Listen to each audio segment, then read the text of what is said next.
12 en punto. A partir de este momento, las informaciones que son noticia toman el protagonismo. Comienza Informe RCR.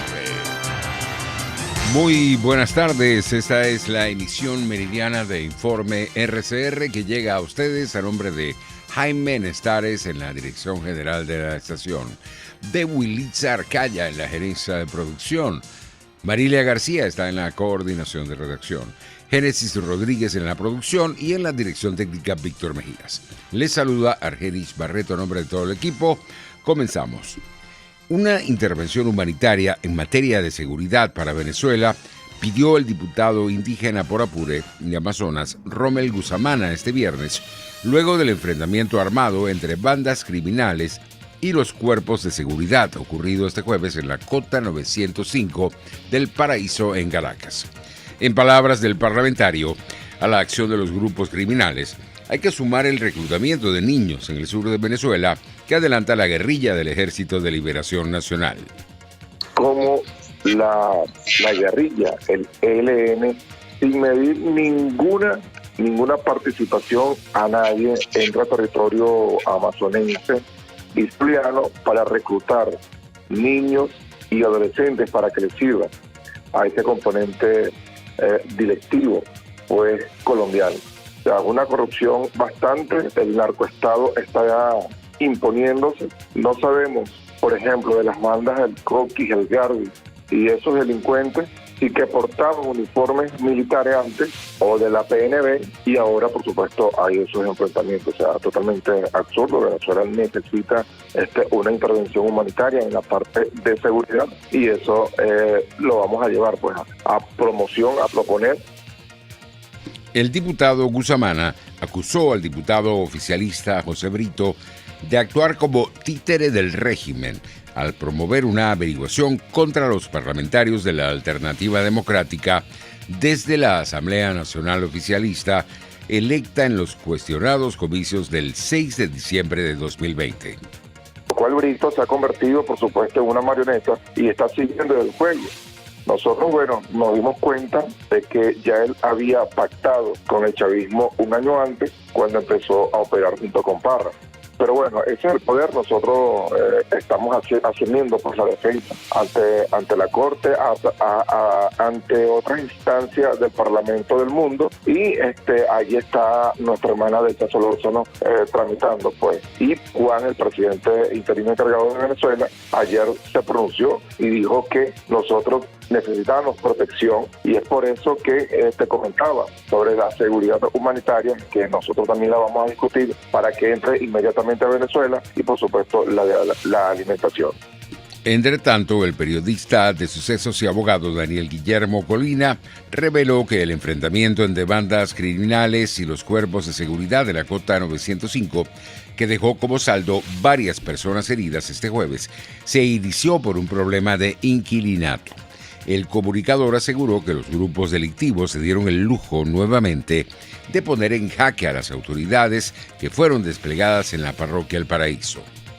Todo comenzó con un problema de inquilinato. En un edificio en la urbanización El Paraíso se presentó un problema de inquilinato entre una señora que reclamaba volver a su apartamento y unos árabes, unos ciudadanos de origen árabe que se encontraban allí y no querían desalojar el apartamento. Para nadie es un secreto que aquí los ciudadanos árabes hay bastantes y que de una u otra manera tienen conexiones con los cuerpos de seguridad del Estado. Llamaron a los funcionarios de la Policía Nacional Bolivariana como para hacer multas y para intimidar sobre la situación.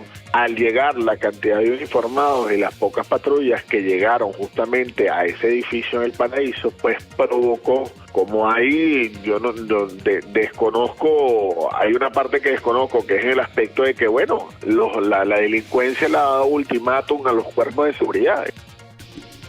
El periodista advirtió que si los cuerpos de seguridad no toman acciones, se podrían repetir situaciones como las que se vivieron en el Centro de Reeducación y Trabajo Artesanal del Paraíso, conocido como La Planta, antes de ser clausurado en 2012.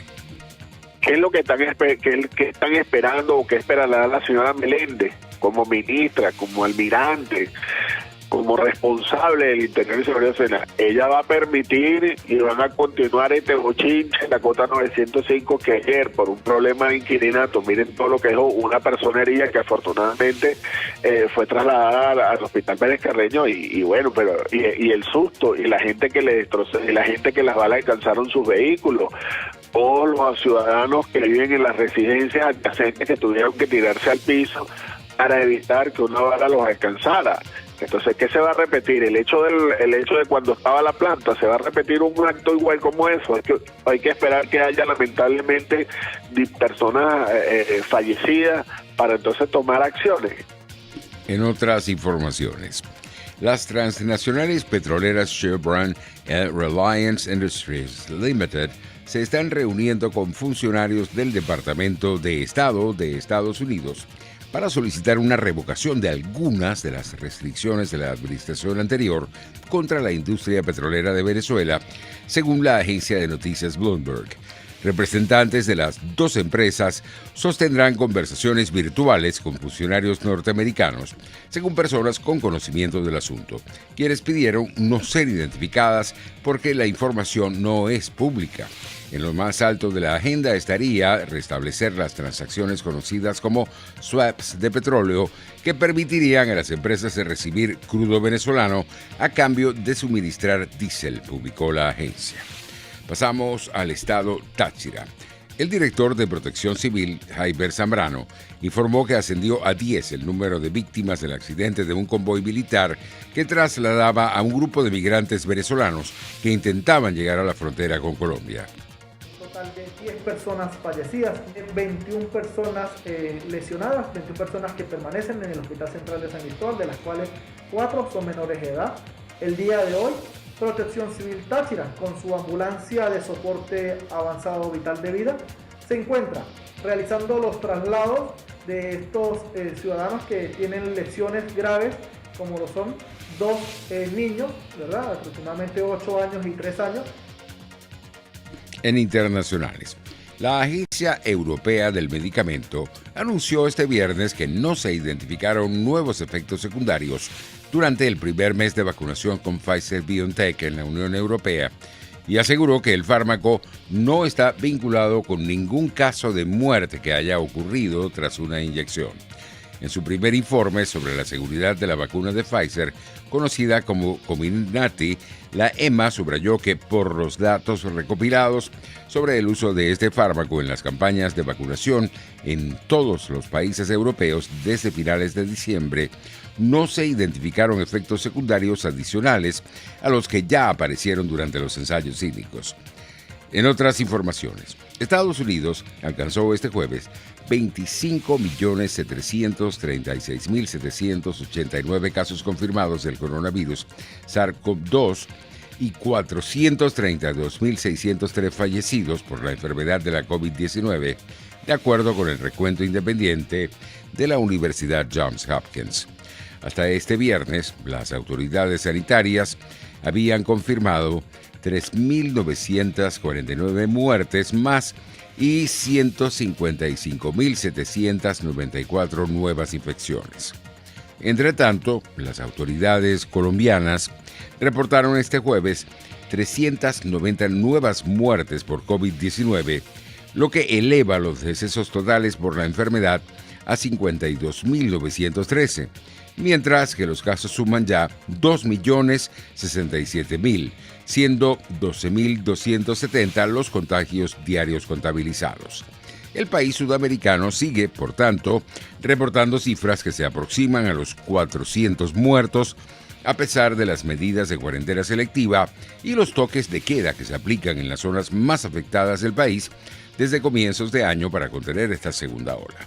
El ministro de Salud colombiano, Fernando Ruiz, anunció el adelanto de la campaña de vacunación normal para niños para este sábado 30 de enero. Tomamos la decisión desde el año pasado de adelantar las campañas de vacunación para niños porque evidentemente nuestro propósito también es proteger a los niños contra las diferentes enfermedades que se pueden controlar mediante la vacunación. De manera que el sábado 30 de enero en las diferentes ciudades del país estaremos en campaña de vacunación. Esta es la primera actividad de vacunación del año que tiene como propósito reducir el riesgo de enfermar.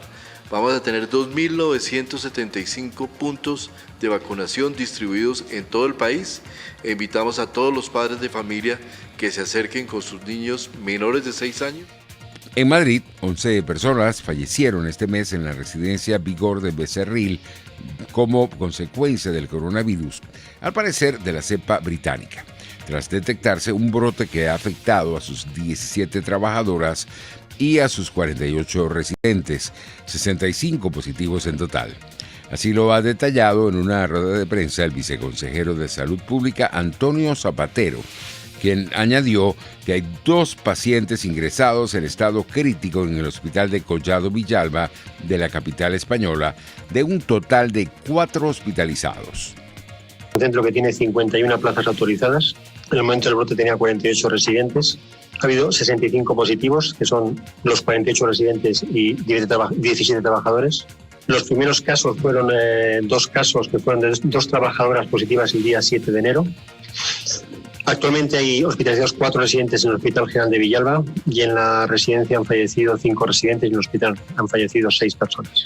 Se han derivado a los hospitales 11 pacientes, de los cuales, como he dicho antes, han fallecido en la estancia hospitalaria 6 pacientes, 5 en el Hospital General de Villalba y 1 en la Fundación Jiménez Díaz. Entre tanto, la ministra de Sanidad española, Carolina Darias, confirmó más de 300 casos de la variante británica del coronavirus en la península ibérica durante su primera comparecencia ante el Congreso de Diputados. Paso a detallar. En la actualidad, señorías, en relación con la variante británica, se han notificado, dato de última hora, 350 casos confirmados. 350 casos confirmados. Si bien estimamos que los casos sospechosos pueden suponer entre un 5 y un 10% del total de los casos confirmados. Las próximas semanas, lo que nos dicen las personas expertas, es que serán claves y determinarán si esta variante va ocupando poco a poco el espacio, el nicho ecológico, como ha ocurrido en otros países. Por su parte, expertos de la Organización Mundial de la Salud se reunieron este viernes con autoridades chinas antes de su primera visita a Wuhan en busca de indicios del origen del coronavirus en un mercado que supuestamente es la zona cero de la pandemia. El trabajo en el terreno que iba a empezar en la tarde, después de numerosos obstáculos y el temor sobre el acceso y la calidad de las pruebas que quedaran después de que haya pasado más de un año de los primeros casos. En materia económica, el Producto Interno Bruto de las 2 principales economías de Europa se contrajo producto de la pandemia en 2020. Alemania tuvo el año pasado una caída del 5% con respecto a 2019, informó este viernes la Oficina Federal de Estadísticas tras agregar a sus cálculos los datos del último trimestre del año.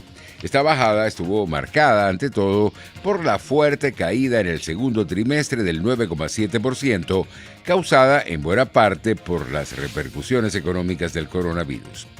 En Francia, la pandemia y las medidas de confinamiento provocaron una histórica recesión con un descenso del Producto Interno Bruto del 8,3%, inédito desde la Segunda Guerra Mundial, según los datos preliminares revelados por el Instituto Nacional de Estadística.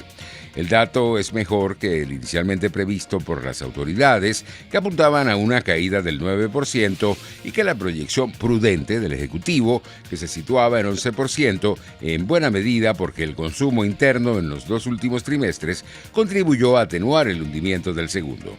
Los precios internacionales del petróleo recuperaban terreno en horas del mediodía. El WTI de referencia en Estados Unidos se ubicaba en $53.18 el barril, mientras el Brent de referencia en Europa se cotizaba en $56.34. En los deportes, la estricta cuarentena llevada a cabo en el Abierto de Australia ultima sus últimos días después de que los primeros jugadores abandonaran las habitaciones de hoteles habilitados para cumplir con ella, y para el domingo se espera un total de 500 jugadores de vuelta a la normalidad. Rafael Nadal, Novak Djokovic y Dominic Thiem así como Serena Williams, Naomi Osaka y Simona Halep, abandonaron el Hotel Cuarentena de Adelaida en Australia y fueron parte de esa primera tanda de jugadores en retornar a la rutina. Así estamos llegando al final de este informe RCR Emisión Meridiana. Los esperamos para nuestra emisión vespertina. Hasta entonces.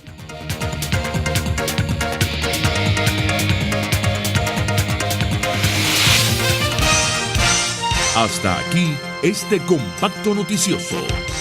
Manténgase en nuestra sintonía, porque estaremos informándole de la noticia al momento de producirse. RCR 750 AM.